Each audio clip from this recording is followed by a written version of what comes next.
Hello Imelda, magandang araw sa iyo. Ano ang dahilan ng pagsuporta ng Canada at ibang pang mga bansa sa UN resolution na ito?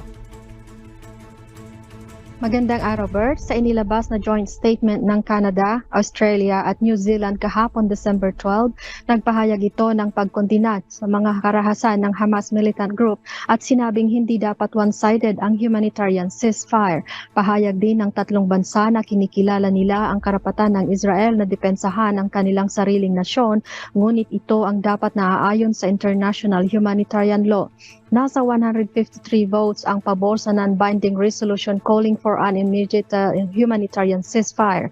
10 ang hindi pabor, kabilang dito ang Estados Unidos at Israel, at 23 ang nag-abstain. At dahil sa 3/4 o majority sa members ng UN Assembly ang pumabor sa inilabas na resolution, ay sinabi ni US President Joe Biden na nagsisimula ng mawalan ng suporta ang Israel mula sa international community dahil sa walang habas na pambobomba nito. Dagdag pa nito na kailangan baguhin ni Israeli Prime Minister Netanyahu ang hardline government nito at sa huli ay hindi maaring tumanggi ang Israel para sa independent Palestinian state. Bert? Yes, Imelda, nakakalungkot na balita dahil patuloy pa rin ang sigalot sa Israel at marami ng mga kapwa-tao tayo ang naapektuhan. Pero Imelda, ano naman ang naging pahayag ng Israeli Ambassador to Canada sa naging desisyon ng bansa sa UN resolution?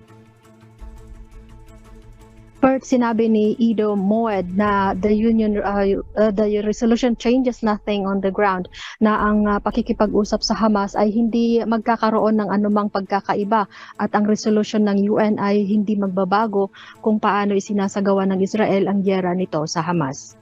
Bert? Alright, Imelda, keep us updated. Maraming salamat. Imelda Andrada, live mula sa Calgary, Canada.